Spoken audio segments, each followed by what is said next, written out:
notation. So we talked about it very briefly yesterday when I said when you're writing sets, don't take a squiggly and accidentally write a bracket because that's totally different. And now you're going to see why. You're already doing very. Say it again. You're already doing very. An interval. I'm sorry. It's definitely interval. Sorry. Interval. Or interval. Interval. I'm just a little southern. I'll try it better right here. Here we go. R. There we go. There we go. Look at that. That was painful though. Just gonna tell you. I don't know why I write it twice. It bothers me not to write it again. But anyways, here's the definition.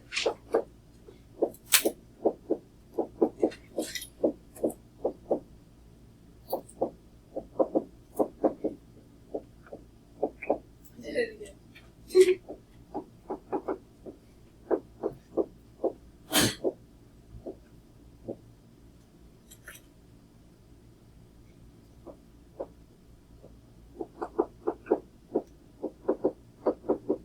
Of course, I've got to write the word multiple times.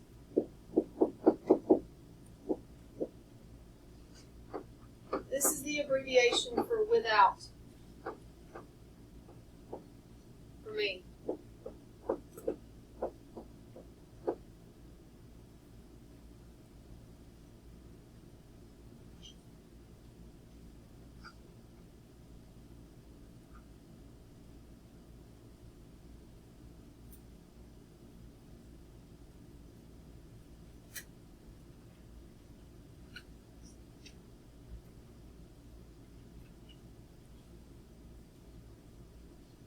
Interval notation is translating sets to intervals using parentheses or brackets.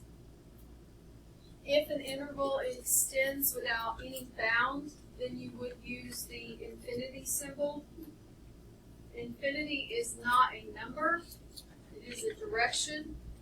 Positive infinity, negative infinity, it's just a direction. We're going to write 3 columns. I'm actually going to shrink this because I wrote a little too big.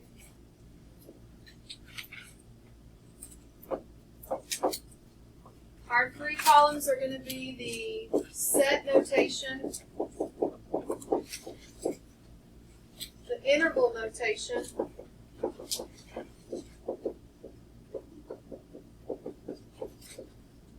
and then the graph.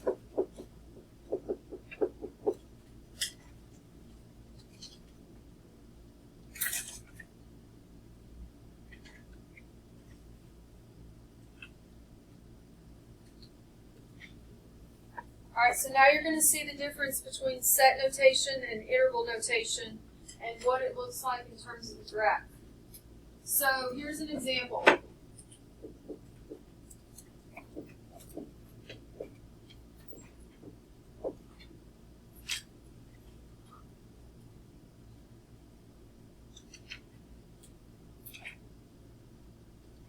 Now we didn't have one of these yesterday, so let me explain it. It's the set of numbers x such that we have an inequality here, compound inequality, right? We have two things we have to satisfy. When you're reading a compound inequality, make sure you start from the x. You don't read it a is less than x. That makes no sense. You read it from the x, and you say to yourself, okay, x is greater than a. And since it's compound, in between the two, you say, and at the same time, x is less than b. Okay, that's how you read it. Now, that is the set notation. Here is the interval notation that directly repeats what we just read here.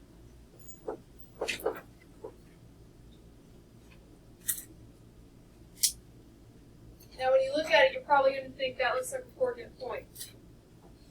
Because it does. It looks like I just wrote a coordinate point, but instead of x, y, I did a, b. It's the same format, but it means something totally different. This is not a coordinate point. This is the interval notation to represent the set of numbers that would be between the values a and b. Okay? What does that look like on a graph? Let's just, to make it simple, just draw a number line, and we're just going to put those two values randomly on here.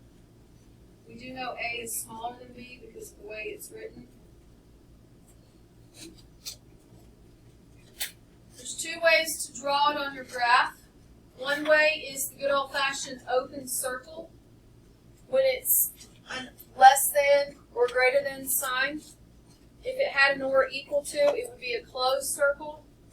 So you can do the open circle technique, or you can do the parentheses technique. I've seen people do that. And then, of course, you do need to shade in the middle to show that you're talking about that set of numbers between them.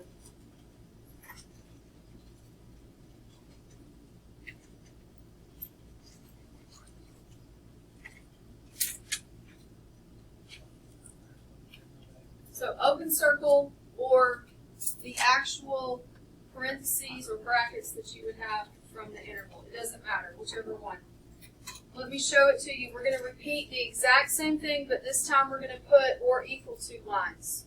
Okay?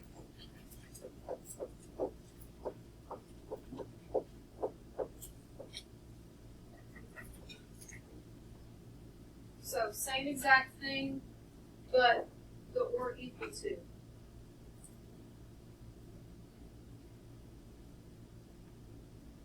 And that would mean what, y'all? X is greater than or It's including those numbers, right? So that's the closed circle. In interval notation, it means brackets. Which now you can see why yesterday I said don't do that for when you're talking about just a set. In set notation. In terms of the graph, you could do closed circles, or you can do I call them elbow brackets. If you are going to do the parentheses or the elbow brackets, please make sure you're emphasizing it. So when we do take this test, and there's only one of these on the test because it's so simple that you should know this, please don't expect me to be like, to know that that's one of the two. I could argue that's parentheses, I could argue that's an elbow bracket. So whichever one you're going to use, make sure it's obvious, is all I ask. Or if you're going to do the open or closed circles, that's fine. All right, now let's look at when it's not a compound set.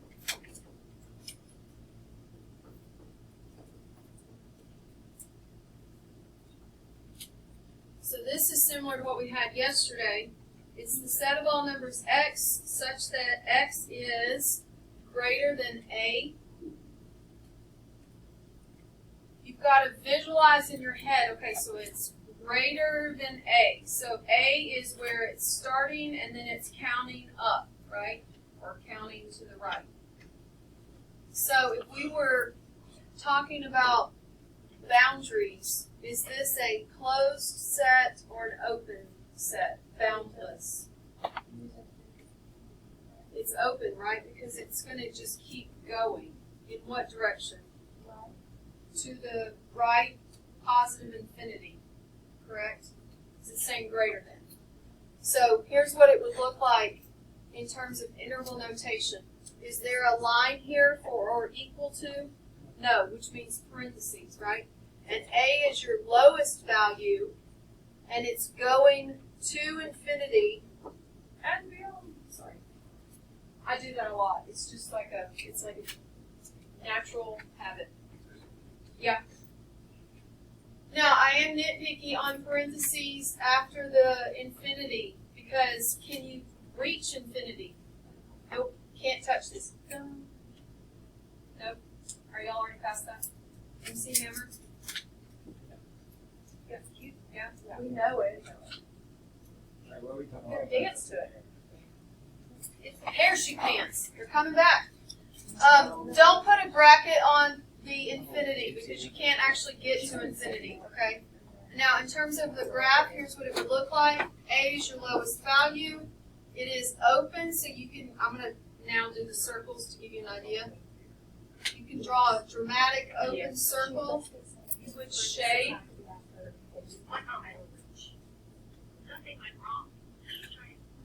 Hey, Hey, let's mute our phones next stop class, cheating. okay? Wrote a kid up yesterday over a phone. They want to, but they make me. Why'd they make you? I think you should run a face. Just being a little pain. I even said, "What kind of boy is this person?" I was like that. Yeah. Were they a freshman? No. Really? Was it a softball? It's great. Let's make a note that this is open. This is open. It is an open bound. It's going to keep going in that direction towards infinity. Might want to make a note too that this is important. I'm going to say watch out, which just implies don't you dare put a bracket on an infinity symbol. All right. Can it be a little bit above? Yep. Let's copy this exact same compound inequality from the beginning, but at this time I'm going to close the value on B. Just broken the first rule of sitting on the couch. You cannot put my pillow on the floor. My kid lays on that pillow. He lays his little head on it, and your feet are on the floor. You know what else is on the floor? Seated. I'm sorry. What? Seated. Oh, it's all over the top of the shoes. What's that? Not fun. be in the bathroom. It's a very contagious germ from just the bottom of shoes. I know it's very.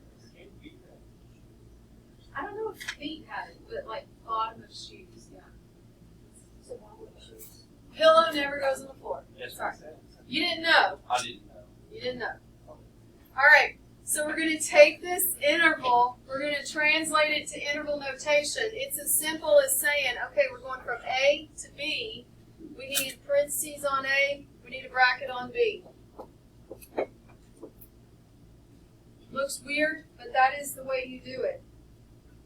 In terms of the graph, we're still bound between A and B.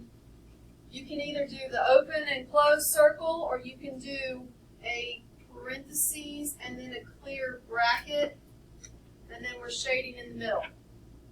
It is up to you. That's fine. It would be open, then a closed one. Yeah. So a bracket basically just means it includes. Bracket means it's going to touch that value. It includes that number if you were to sit down and list every element of the set. The purpose for interval notation is because we don't have time to list every element. If you look at any one of these that has a compound inequality, like this one for instance, look at that one. Let's pretend that was 0 and 1. Okay?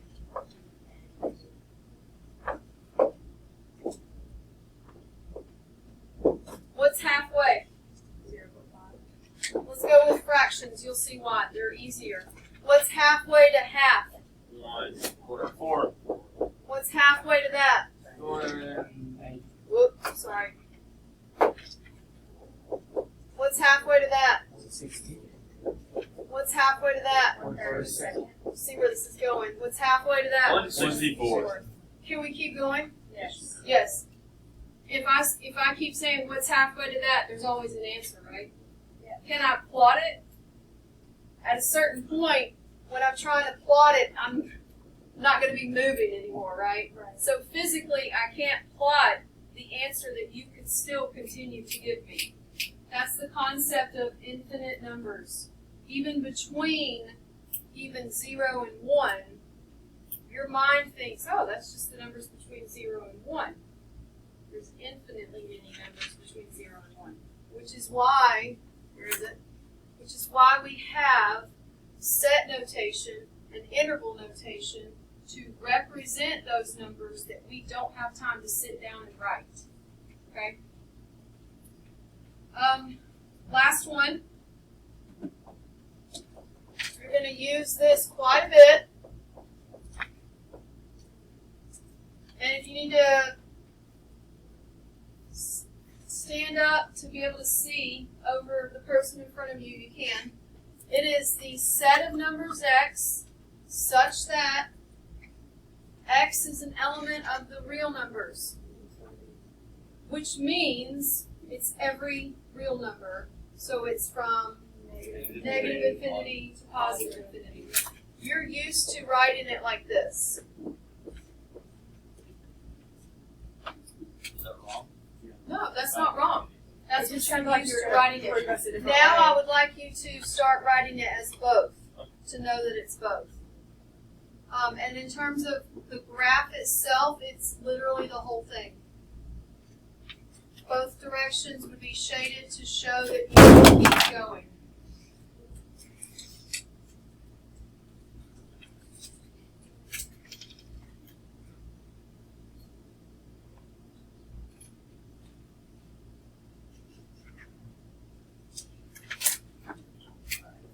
What's the difference between the squiggle lines and the bracket?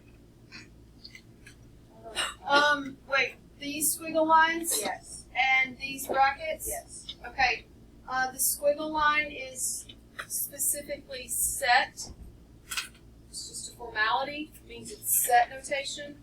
And the bracket, just the formality of you're talking about interval notation.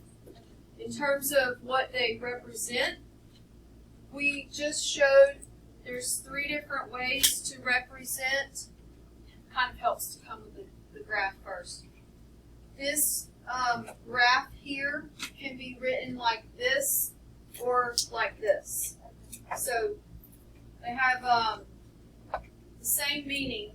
It's just one's a set notation, one's an interval notation. I tend to use interval notation more often because it's, look how much less writing there is. Okay, we're going to practice 4 problems. We're going to repeat the 3 columns. So the first one's set notation, the middle one's interval notation, the last one is the graph. I'm only going to give you one of each, and you have to fill in the other 2.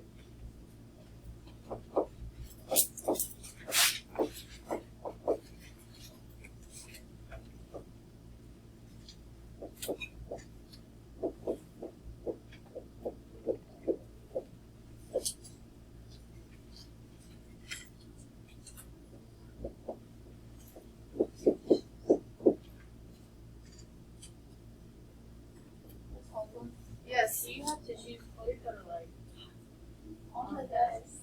Are you serious? Yeah, just a little. Is it this right here that you cut? Okay. Yes, actually. And I have a Band-Aid because shh. Just do me a favor and write down that it was your 4th block teacher so that I don't have to like fill out any paperwork. This is all on video. I've got to edit this video now. There you go. There's that, and then here's a tissue.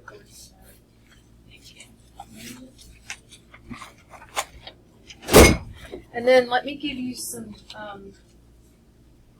duct tape. Is that 1, 2, and 3, or is that all 4? Oh, yeah, hold on, sorry. Not for your leg, not for your leg. You're gonna put the duct tape on where that metal piece is until like Is that funny? Let's go her. duct tape fixes everything. that make sense? Wrap it around your leg, you'll be fine. Walk it off. Put a little dirt on it. You're good. Put a little Spit on it.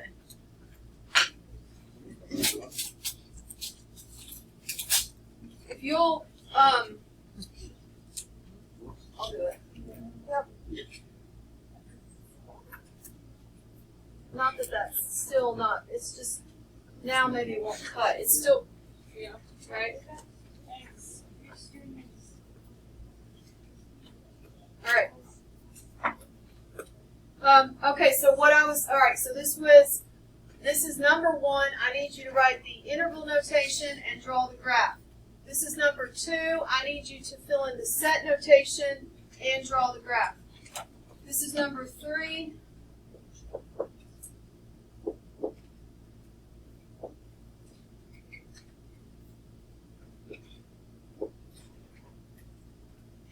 You have the graph. I need you to write the 2 notations. And here's number 4.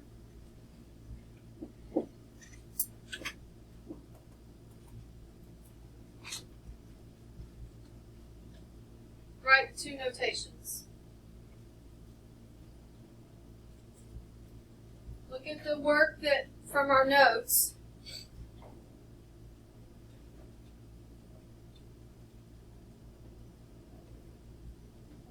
Yes.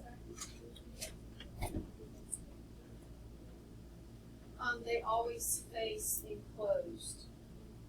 Yeah, they'll never go out.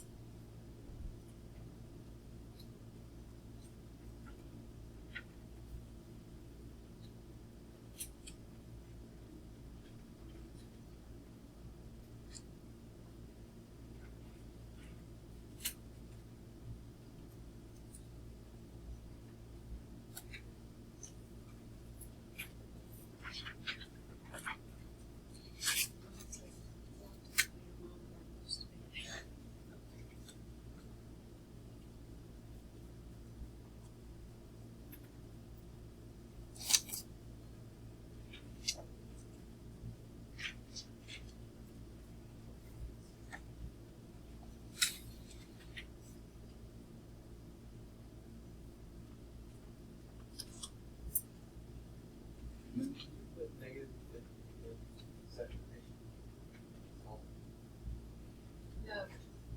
Great question. No, the infinities only appear in interval notation. In set notation, if you're trying to imply an infinity, you would simply write an open bound inequality.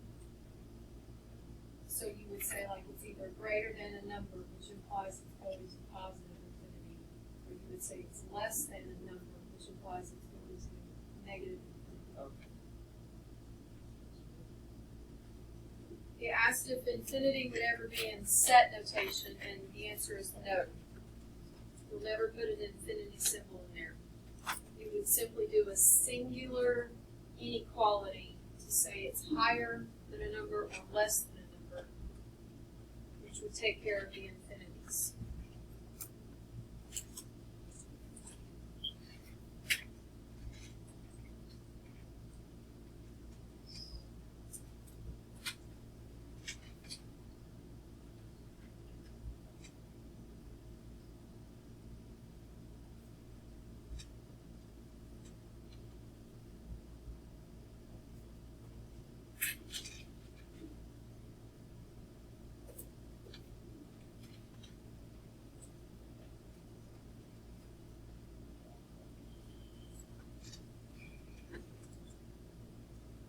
Now, I would love for you to turn to a neighbor and check answers. That's not cheating, that's checking. Please don't be embarrassed if your answers don't match. That's going to happen throughout the harder math classes, so just start getting comfortable with possibly being wrong sometimes, and then checking it, and then changing it. I'm not done yet. And I'm not putting the answers on the board yet. I was just, if you're done. I think I'm wrong. Compound inequality, it has 2 numbers, right? A lower bound, a higher bound. And the x is in between. This is saying parentheses on the -4. This is saying bracket on the 5. In terms of a graph,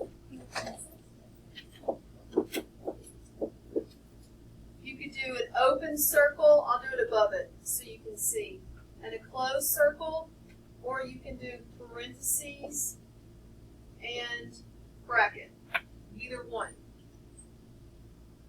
That's a compound inequality. It has a low bound, a high bound. Yeah. Number two is a singular inequality because there's an infinity in here, which means you keep going.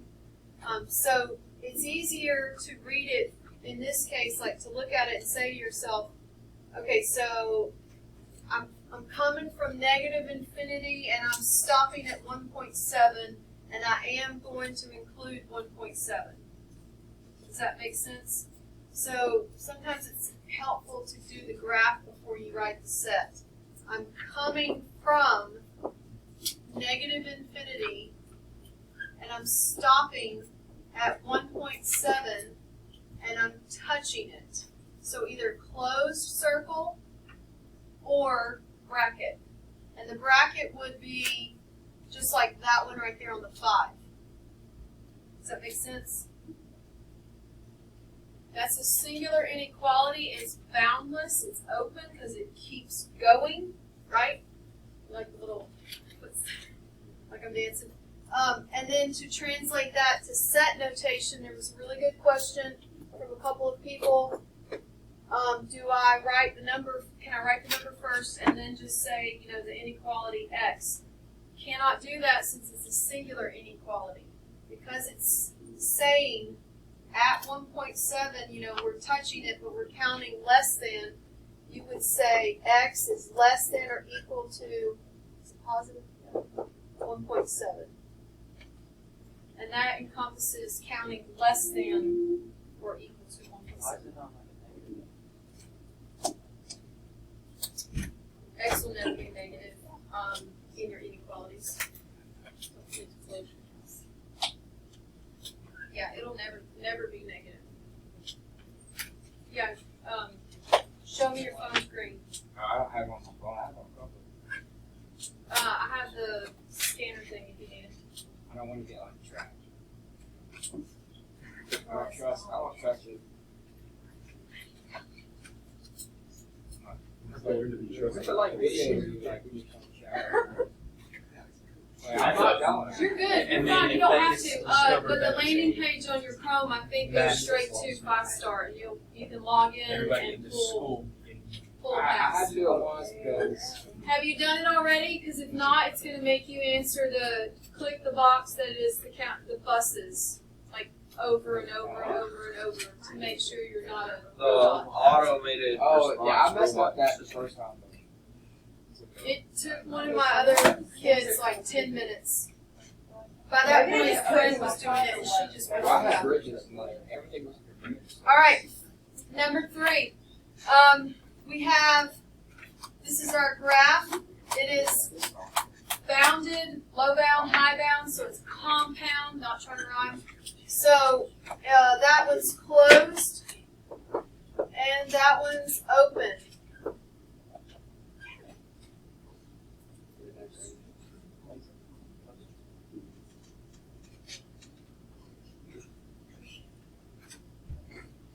I mean, it's not my fun. Just like you. Probably. All right. Did you hear that? Yeah. Sorry. We're going to write the set. It's going to be between -2 and 5. Order matters. You do need to keep it in this order. Let me show you a technique. I haven't written it yet. You might be thinking, why don't you see it? When it's compound, it's got a low bound, a high bound.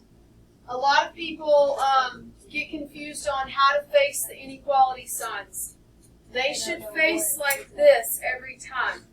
Every single time it's a compound inequality. They always face like this every time, all day, every day. When? Every day. Every day. The only thing you have to check is, was it closed? And the -2 is closed, so that you come in there and you edit that. They never face the other way or opposite ways on a compound. Please send Allie back together. She's on the way. Ask it again. On test.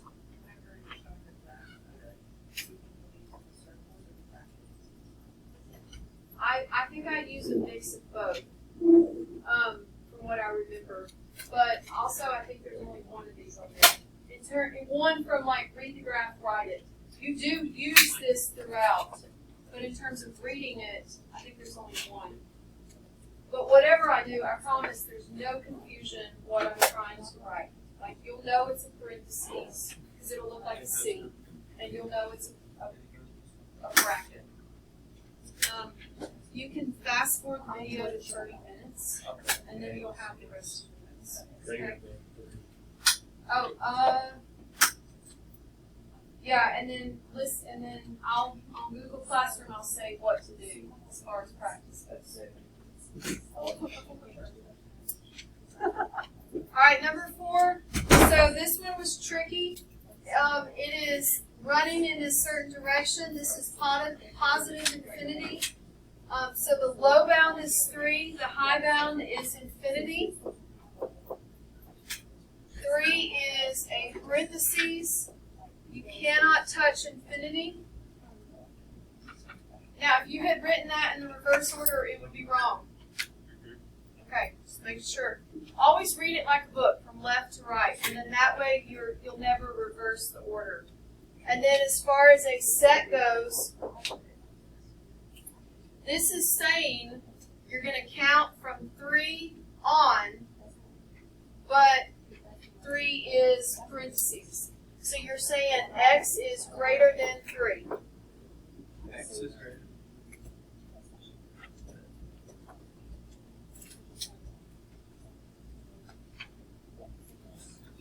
Alright, I need you to write something wherever you write that your homework is or your practice. We're not done, but I want you to write this.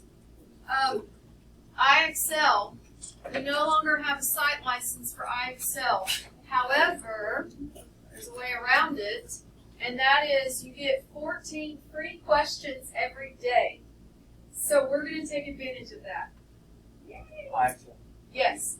So you don't have a login. You don't need a login. You're going to be a guest, and you're just going to go in and answer a couple of questions until it tells you, okay, that's enough, hero. You got to log in now.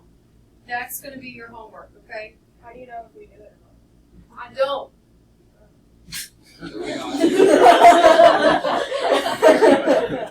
I don't. It's really dramatic, and I answered it like just, I don't. But you need to. College, right? Level up. Wait, which I'm about to tell you. Oh. You could take a picture and show it to me if you wanted to, just so that I kind of like a check-in, but you don't have to. If you get them wrong, then I need you to, one, it would help if you would write down what you got wrong and then check in with me on Monday or message me over the weekend. But if you get it wrong, it's a flag to let you know, okay, you need to come see me. We need to try it again maybe on Monday in Flex, okay? It is JJ.3, like junior point 3. And what do we select on? I select what? You don't have to select anything. I think you can just type in the search JJ.3 and it'll populate it. Also, you should know it's going to be this. Yeah. You know, it's this right here. And that'll be about 14 questions that you can practice quickly. Don't do it right now. We're going to go to, I forgot you went out of the room. That's why your Chromebook's out. Will you test it real quick? Will you go to iExcel and just type JJ.3 and see? It should work. It shut off, didn't it? When it opens back up. It's gonna be like 15 minutes. That's fine. All right, new section of notes. Is this a whole new thing? Yeah. You can just keep going on the same one. You can just draw a line if you want. So nobody's nowhere. I'll get confused if I do that. I have to try that. This is a real quick refresher on properties of exponents because they seem to be tricky for some people.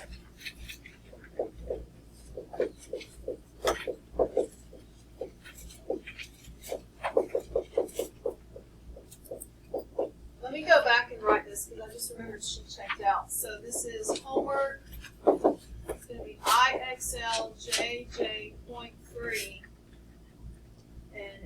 far as you can go until it tells you to log in, and then just you're done. All right, properties of exponents.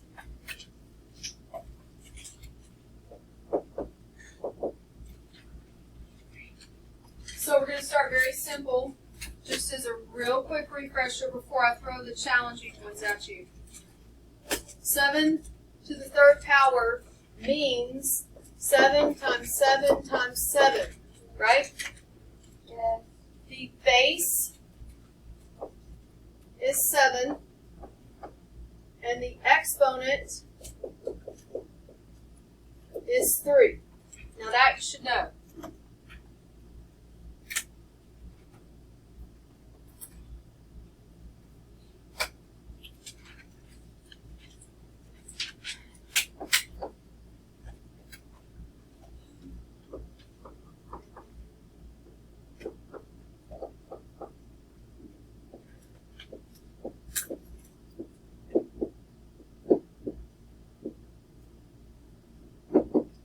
Let's talk about the properties of exponents.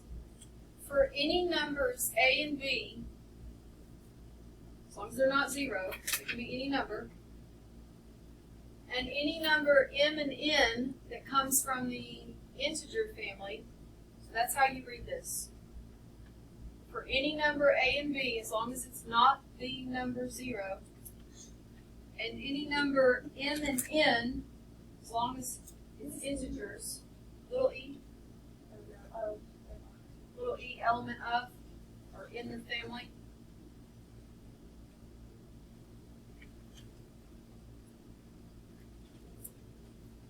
Here are 3 rules that you should already know. First rule, any number to the 0 power is 1. The way to remember that is going over here to 7 cubed.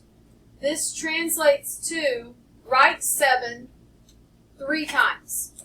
So coming over here, this translates to write a 0 times. Okay, well that would mean don't write it at all, but you can't leave it blank. There's an understood 1. So that's how you remember anything to the 0 power is 1. It's like saying, don't write this, but you have to write something.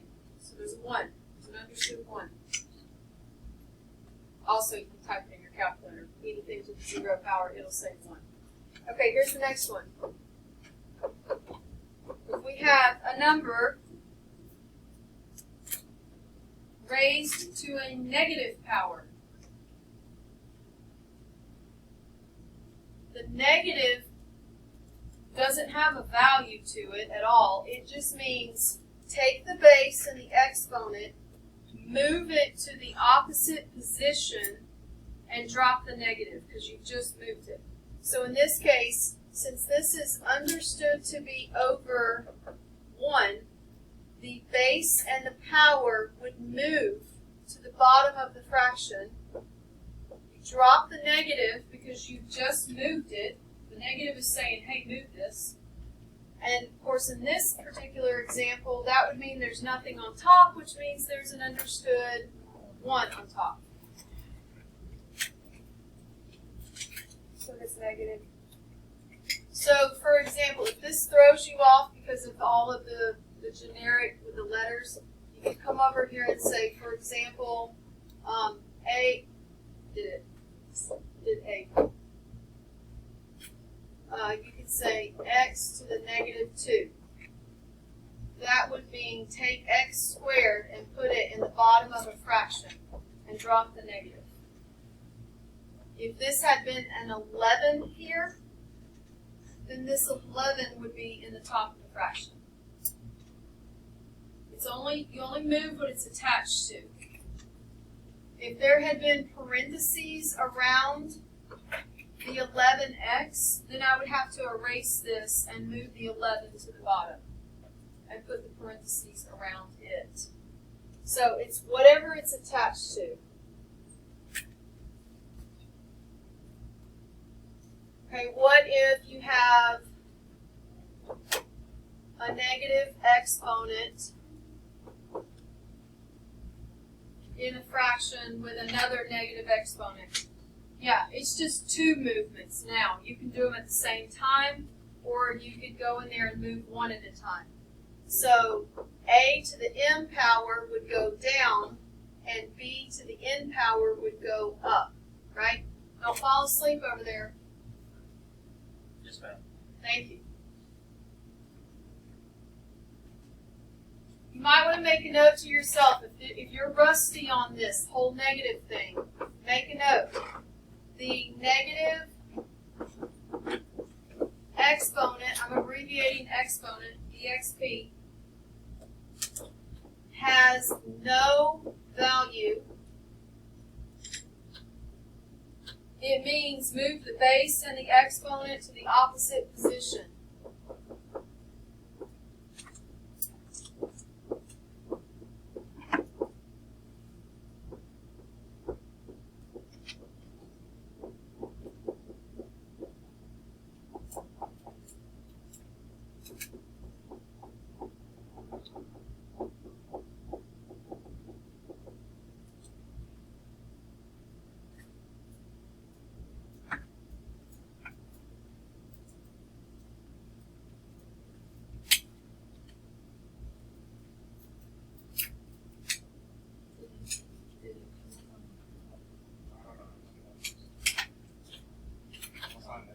No, that's not it. I'll sign it. So I'm just going to type JJ.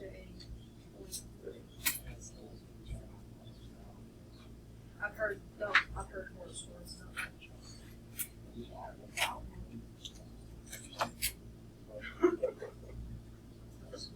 She would give us a book and we'd do it for like 30 minutes and then you know, accidentally. Do I have to tell you the grade level? Yeah. Okay, so if you type J. Nope. Experimental probability. Yes, it is. You again? They changed these. Probably actually everything that left me. Okay, then let's try this. Set and interval.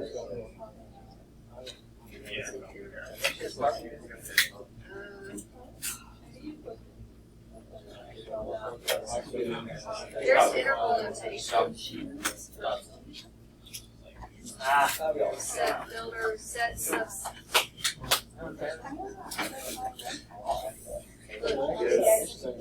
Go away. G3. I wonder if I meant G3, not J3. Oh, I got it. What is the equality to represent? So that's interval. That would be negative 10 greater. I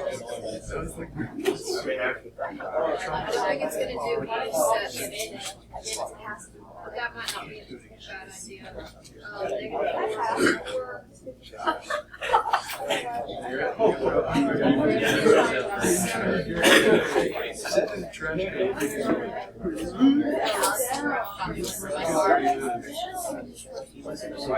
Still going. Okay.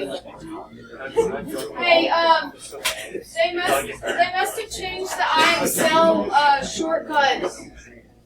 JJ3's not working. G3 is working. JJ3 didn't populate. It's G3. Like the parking deck out at Neyland Stadium. You want to do this off? Nope. They get more money than me, and I have a more important job. Way more important. I'm count. Math teacher? Oh, man. So G3, okay, so come back to this. Real quick refresher on those. Now let me show you this. Will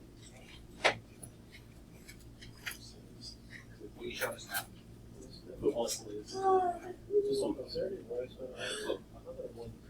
Oh yeah, don't worry, I got 5 more. Yes. No, it's not because of him. Don't y'all get mad at him. It's probably because of I know. This I have like a whole worksheet for like. Y'all know good and well what's fixing to happen in terms of the exponents. Wait, we're still going? Yeah. We have 5 more. Today? Wait, what? 5 more what? 5 more what? You said 5 more. What were you Yeah, doing 5 more. How'd you know? 5 Today? more. How'd you know? Definitions. 5 more, yeah. I accept. Definitions and examples. Definitions. 5 more definitions. We have a 5 big more word. definitions. We haven't done any I'm actually examples. like, It's a little Times difficult you gotta for write you. I know, I'm sorry. We're gonna have to all be patient with each other because of the number of people in here. Everything's gonna take longer because of how many people. Product rule, but this is, wait till y'all go to college and, yeah. Wait till you go to college and those general education classes have like 350 people in it. That sounds. It's terrible. It's absolutely terrible. You're a drop in the bucket. You're just a number. It's awful. And those are the ones that are really more just a midterm, just a final, because they don't want to be grading 350 unit tests. It's awful. Okay. So, the product rule. When you raise a power, if you take a base and a power, and you multiply by a like base, but a different power. You may remember this. You're going to add. When you can see the bases, you just add the exponents. So if you have a base and power times a similar base and power, notice they match, then you can write the base one time and you add the exponents. For example, these are your examples. If you have x squared times x cubed, that would be x to the 5th. And the way to remember that is that it simply translates to write x that many times. Well, that would be 5 of them then. So that's how you translate it. Sometimes writing it in expanded form is helpful. And that's what we did with the 7 at the very beginning of the notes. I'm going to go quickly. That way, if we run up to the bell, you can always just take a picture. It's all there, okay? Quotient rule. Same concept, but it's in a fraction. The base matches, but they have different powers. It translates to subtracting the powers. And you always subtract it to the higher power. So like, I'll give you an example over here. A, and it would be m minus n. We are assuming here, though, that a is not 0, of course. 0 can't be in the bottom of a fraction. So, for example, we're going to do 2 examples so you can see the difference. You could have x to the 4th over x squared.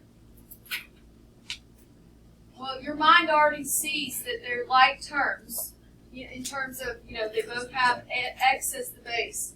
There's 2 on the bottom, there's 4 on the top, so this would translate to x squared, correct?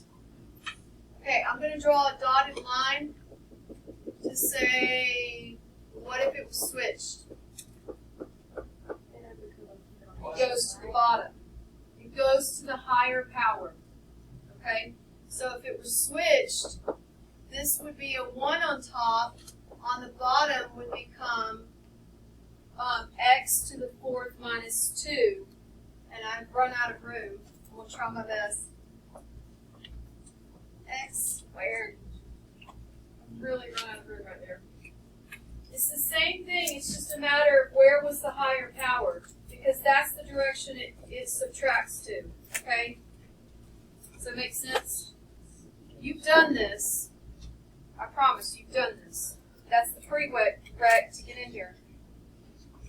Here's the power rule. It's when you have a power, a base and a power, raised to a power.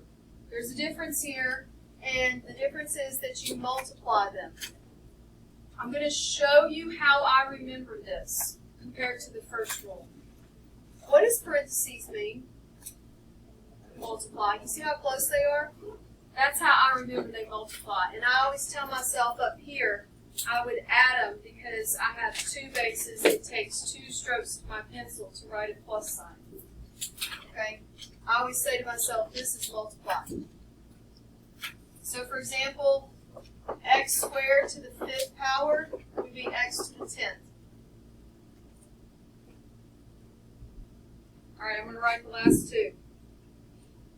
If you have multiple things in parentheses, all raised to a power, you should know this, then they all get raised to that power, right?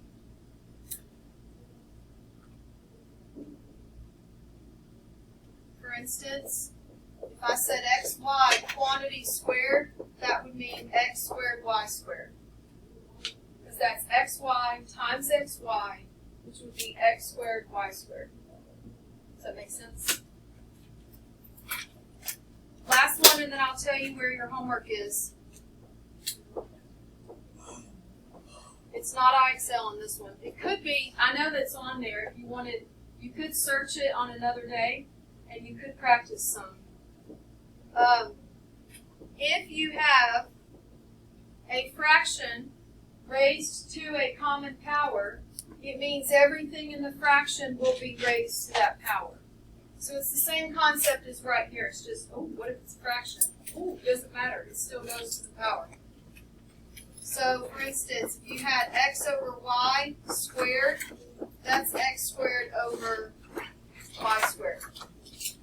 Your homework to practice that stuff is in your textbook, J7, numbers 1 through 10.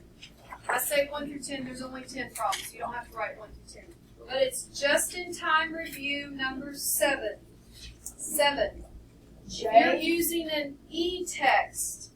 I will post the link to the e-text in Google Classroom, and I will also take a picture of the page and put it in Google Classroom. It's J. 7. Just-in-time review 7, Jason, which means it's the very front of your textbook. It's like before chapter 1. You have to. Or you can make that. Oh yeah. Make the e-text. This is first.